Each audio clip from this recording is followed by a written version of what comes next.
생활 속 경제 뉴스를 함께 풀어보는 시간 가치경제입니다. 요즘 경제 뉴스를 보면 무역과 관련한 이슈가 눈에 띄죠.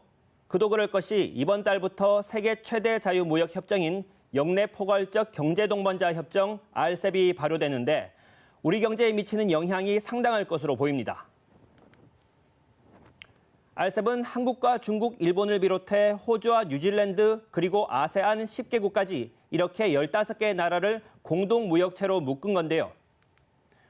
규모를 보면 참여 국가의 총 인구만 22억 6천만 명으로 전 세계 인구의 30% 정도고 무역 규모 역시 전 세계의 3분의 1을 차지합니다.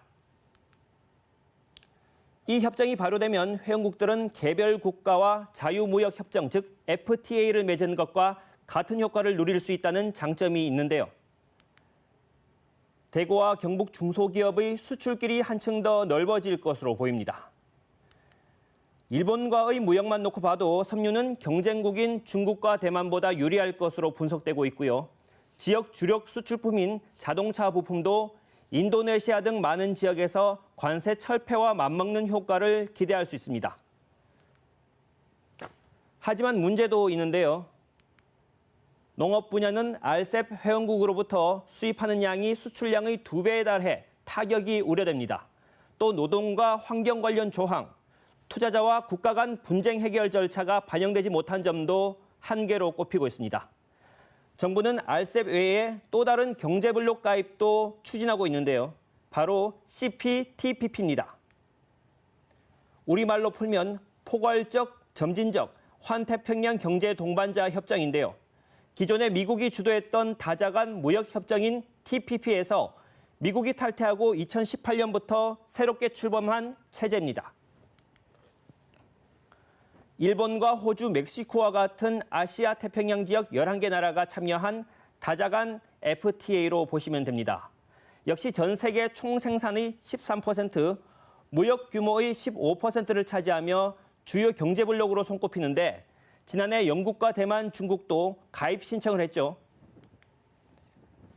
CPTPP는 개방률이 95%로 85% 수준인 RCEP보다 높고 지식재산권과 노동 환경권 보호 등에도 엄격한 기준을 요구한다는 차이가 있습니다.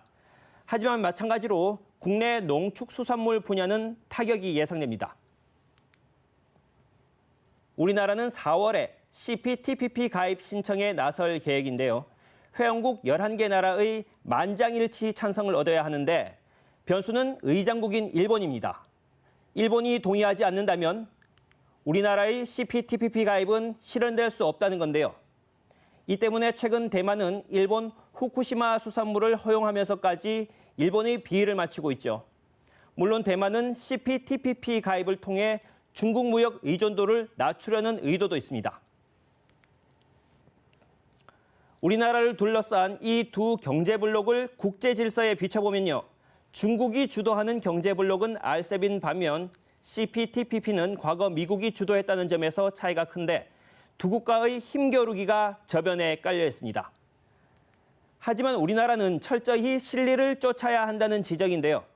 발빠르게 국제 질서에 편승해 경제블록을 통해 얻을 수 있는 득실을 잘 따져야겠습니다. 가치경제였습니다.